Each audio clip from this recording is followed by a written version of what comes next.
We are counting down the top 10 ugly planes that outsmart the legendary Cessna in the one metric that really matters: safety. From bug-eyed oddities that refuse to stall, to rugged Eastern machines built to take a beating, to amphibious hulks that treat crashes like a mild inconvenience, every entry on this list defies the pretty plane myth with bulletproof engineering. These are not hangar queens for weekend show-offs. They are the smart pilot's secret weapon, trading beauty for survivability and usually costing less than half the price of the Cessna fleet. Which bizarre design tops our ranking as the ultimate survivor? Let's find out, starting with number 10. Meet the Coupe 415. At first glance, it looks like an egg with wings, and it has a toy airplane's sense of dignity. But look closer. There are no rudder pedals on the floor. That is not a missing part. It is the entire point. In the 1930s, Fred Weick, an engineer at the National Advisory Committee for Aeronautics, set out to solve the deadliest problem in light aviation: the base-to-final spin. While Cessna pilots spend hours sweating through spin recovery drills, the Air Coupe simply refuses to play along. Weick's solution was mechanical. He bolted the ailerons and rudder together, so when you turn, the airplane turns, no crossed controls and no chance to enter a spin. The controls physically prevent the classic mistake that kills pilots in a Cessna 172. Instead of stalling and snapping into a spin, the Air Coupe just mushes down, gentle as a feather. Insurance companies took notice. Early on, Air Coupe pilots even got cheaper premiums because the claims just didn't come in. Used examples run around $80,000 to $150,000, less than half the price of a shiny new Cessna. In the Air Coupe, the machine is smarter than the pilot, and that is exactly how Fred Weick wanted it. Now look at the Rutan Long EZ. If the Air Coupe is a toy, this is a spaceship that crash-landed in a suburban garage. Bert Rutan, the mad scientist of home-built aviation, put the small wing, the canard, out front, flipping the whole stall problem on its head. In a Cessna 172, the main wing stalls first, and the nose drops hard. In the Long EZ, the canard stalls first, forcing the nose down before the main wing ever loses lift. The result? You cannot spin it. The airplane just mushes forward, nose bobbing, like it is too clever to fall for old tricks. The design means the main wing stays flying even when you get sloppy. But this is not a toy for beginners. The Long EZ is experimental. No factory, no warranty. Just you, the plans, and a lot of fiberglass dust. It is more sensitive to weight and balance than any Cessna, and pilots need 20 to 50 hours of transition training to fly it right. Used prices run from $60,000 to $200,000, depending on how much love or madness the builder put in. For those willing to learn the quirks, it is safer by design, not by accident. Meet the PZL 104 Wilga. At first glance, it looks like a cartoon bug with a nose that could plow snow and landing gear straight off a Tonka truck. But those awkward legs are the reason bush pilots swear by it. The Wilga's trailing link suspension isn't just for show, it is designed to soak up punishment. Land hard on a rough strip, and instead of snapping like a Cessna's spindly legs, the Wilga just squats down, absorbs the energy, and bounces back, ready for the next field. Polish engineers built it in the 1960s for one purpose: to survive terrain that would eat a standard trainer alive. Numbers don't lie. The Wilga can leap off the ground in about 200 feet and stop in less than 180 feet, distances that would leave a Cessna 172 stuck in the weeds, or worse, upside down. Cruise speed is a modest 95 knots, but out here, speed doesn't save you, survivability does. Used Wilgas run from $80,000 to $200,000, often less than a Cessna, and you get gear that shrugs off impacts that would send a mechanic running for the parts catalog. In the bush, pretty doesn't matter. The Wilga is ugly, slow, and absolutely relentless. The Sucata Rally looks like a flying bread box, but don't let the square lines fool you. Underneath that French utility exterior is a wing that outsmarts disaster. The Rally's secret weapon is automatic leading-edge slats. As you slow down and nose up, those slats pop out on their own. No switches, no pilot tricks. They deploy around 13 degrees angle of attack, turning the wing into a lifeline and instead of a liability. You can drag this thing in so slow, it feels like you are hovering above the field. In a Cessna 172, stall speed is a hard line. Cross it, and the nose drops with authority. The rally just mushes down, still under control, like a tin parachute. That is why mountain flying schools in the Alps swear by them. Students get slow on approach, the slats deploy, and the plane keeps flying. No drama, no sudden break, just a gentle buffet. Used rallies run from $60,000 to $180,000, cheaper than most Cessnas, and the maintenance is honest. Inspect the slat tracks, keep them clean, and they will save your skin. It is not as rugged as a Wilga, but for forgiving slow flight, nothing in the Cessna catalog comes close.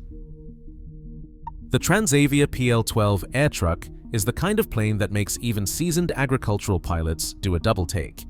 It looks like a flying forklift crashed into a greenhouse, then got welded back together by someone who had never seen an airplane before.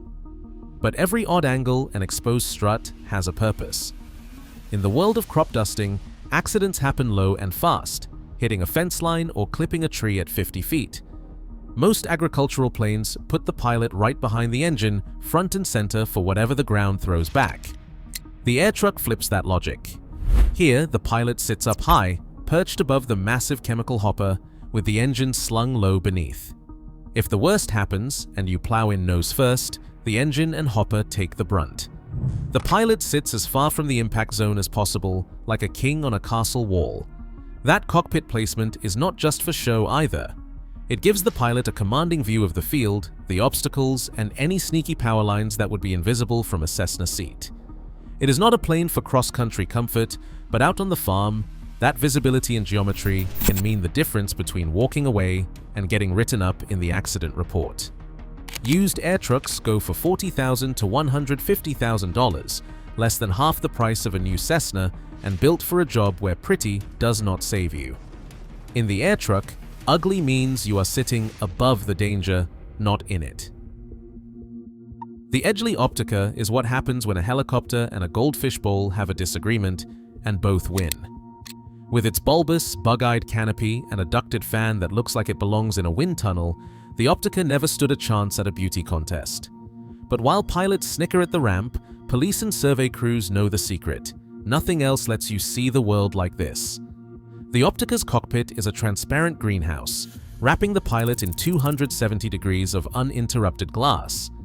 You can look down, out, and almost behind without leaning or craning your neck. In the air, that means you spot traffic, obstacles, and terrain that would vanish in a Cessna 172 blind spots. The visibility advantage is literal, not marketing copy. The design was not for show. It was built for British police observation missions in the late 1970s and early 1980s. Hampshire Constabulary flew the Optica for low-level patrols, counting on that panoramic view to keep them safe in crowded airspace. Only around 40 Opticas were ever built, so you are more likely to find one in a museum than at your local field. Performance is not the draw. Cruise speed hovers at 95 knots, and you are not getting anywhere in a hurry. But if you care about survival, not speed, the Optica's visibility is unmatched. In a Cessna 172, you are boxed in by wings and struts, hoping you catch the glint of another plane in time. In the Optica, you are the traffic controller, not the target. It is rare, it is slow, and it is ugly as sin, but if you want to see and avoid, nothing else comes close. Diamond DA-20 and DA-42 do not wear their safety on their sleeves. At a glance, they look like every other modern trainer: smooth lines, composite skin, a dash of European flair. But underneath that white shell is a different kind of logic. Diamond did not just copy the old aluminum playbook. They built their fuselage from composites that spread out crash forces, soaking up energy like a car crumple zone. In a hard landing or accident, that shell does not fold like a soda can. It absorbs and disperses the impact, buying precious seconds for anyone inside. Then there are the seats. Both the DA-20 and DA-42 use energy-absorbing seat designs. Think of them as shock absorbers for your spine. When things go wrong, those seats compress and cushion, cutting down the G-forces that break bones in older designs. It is the kind of detail you never notice until you need it, but it is the difference between walking away and riding in an ambulance. The DA42 steps it up further with twin engines and on many models a full airframe parachute. If one engine quits, you do not get the roll and spin drama that haunts conventional twins, you just keep flying, straight and level. Over 1.5 million flight hours tell the story. Accident rates are among the lowest in general aviation. That is why so many flight schools trust Diamond for their fleets. Of course, none of this comes cheap. A DA20 or DA42 will set you back more than most Cessnas. But compare the numbers. A Cessna 172 crumples and transmits the shock. A Diamond absorbs it and gives you a fighting chance. Physics does not care about tradition, it cares about energy, and Diamond engineers know how to deal with it. The Cessna 337 Skymaster looks like someone glued a plane together backwards and called it a day. One engine sits up front, one engine sits behind, and a tail that seems to have gotten lost on the way to the assembly line. But that oddball layout hides a safety trick every twin-engine pilot secretly wishes for. In a normal twin, an engine failure is not just an inconvenience, it is a nightmare. Lose one engine, and the other starts shoving the plane sideways, forcing the pilot to fight a rolling, yawing mess just to keep the wings level. That is called VMC roll, and it kills about 50 pilots a year in conventional twins. The Skymaster does not play that game. Both engines sit right on the center line. If one quits, the plane just keeps flying straight. No rolling, no sudden yaw, no wrestling for control. You lose a little power, but you do not lose the airplane. Insurance underwriters took notice. Skymaster premiums were often lower than other twins because the accident reports did not pile up the same way. Cruise speed is about 150 knots, and used prices run from $150,000 to $400,000, a bargain for real redundancy. Maintenance is a little more involved, especially for the rear engine that sits deep in the fuselage, but any A&P who has worked on a twin can handle it. For the smart buyer, the Skymaster removes an entire class of fatal accident from the equation. In a Cessna 310 or a Baron, you are constantly training for engine-out emergencies. In a Skymaster, you just keep flying. It is not pretty, but physics does not care about pretty. The Lake Buccaneer doesn't just look odd, it looks like a boat with an airplane glued on top and an engine that's trying to escape. But every quirk has a reason. Most seaplanes start life as regular planes with floats bolted underneath. The Cessna 172 on floats is the classic example. It sits low in the water, its propeller inches from the spray, and every landing turns into a little gamble if the wind picks up. Water gets into the engine, or worse, the propeller strikes a wave and that splashdown becomes a big repair bill. The Lake Buccaneer was purpose-built to laugh at those problems. The engine sits high, perched on a pylon above the cabin, far from water, far from trouble. On rough water, the prop stays dry and the power plant keeps running. The hull under the plane is a true V-shape, designed to slice through chop and bleed off speed safely, even when the landing is less than perfect. The pilot sits in a cockpit that feels more like a canoe, surrounded by thick fiberglass that shrugs off hard impacts. It is not a fast machine, cruising at 120 knots, but speed is not the point. Safety on the water is. Used Buccaneers run from $150,000 to $400,000, depending on how much salt water they've seen and how well the hull has been cared for. Maintenance is not as simple as a Cessna, and the gear system is more complex, so you spend extra time checking for corrosion. Lake-type clubs keep parts and advice flowing, and that community makes a difference. The trade-off is a machine that forgives mistakes on the water. In a float Cessna, a rough landing can mean a bent propeller, water in the engine, or a hull that leaks. In the Buccaneer, the engine stays high and dry, and the hull eats the impact.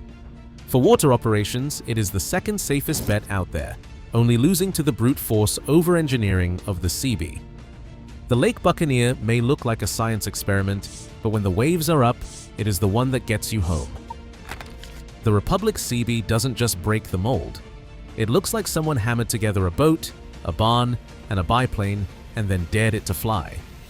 But under all that corrugated aluminum is the one trait every smart pilot wants: survival.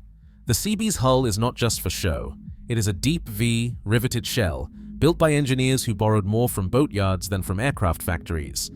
That corrugated skin is not a fashion statement. It spreads out impact forces like the ribs of a steel bridge, letting the whole hull flex and absorb punishment that would crumple a thin-skinned Cessna or even a purpose-built float plane. Only 1,073 CBs ever left the Republic factory after World War II, but the ones that remain have a reputation you cannot buy with a paint job. When a CB hits rough water or a rocky riverbank, the hull shrugs off dents and keeps floating. There are stories in owner logs, hard landings, botched approaches, even a few accidental ground loops where the CB came away with nothing worse than a bruised ego and maybe a bent step. NTSB files include wrecks where pilots walked away from impacts that would have written off a lesser airframe. That is not luck. That is over-engineering. Cruise speed is a modest 90 knots, slower than a Lake Buccaneer, slower than any Cessna on floats. But speed does not save you when you are skimming a tree-lined lake or bouncing off a gravel bar. What matters is that the CB's hull takes the hit. Used prices run from $50,000 to $300,000, but the real cost comes later. Parts are scarce. Every owner becomes part scavenger, part machinist, hunting down old stock or fabricating replacements. It is a community, not a catalog. If you buy a CB, you are not just getting a plane. You are buying into a club of pilots who know that ugly, heavy, and hard-to-fix beats pretty and broken every time. For pure survivability, nothing in the Cessna catalog even comes close. The CB might look like a flying shed, but when the going gets rough, it is the last thing left standing. Across all 10 oddball designs, one truth stands out. Safety comes from engineering, not appearance. Every so-called ugly plane here proves that real protection is built into structure, visibility, and stall resistance, not glossy paint or familiar shapes. In aviation, physics always wins the argument. Beauty might turn heads on the ramp, but surviving the flight is what counts. Fly smart, not pretty. Which would you choose? Let us know below.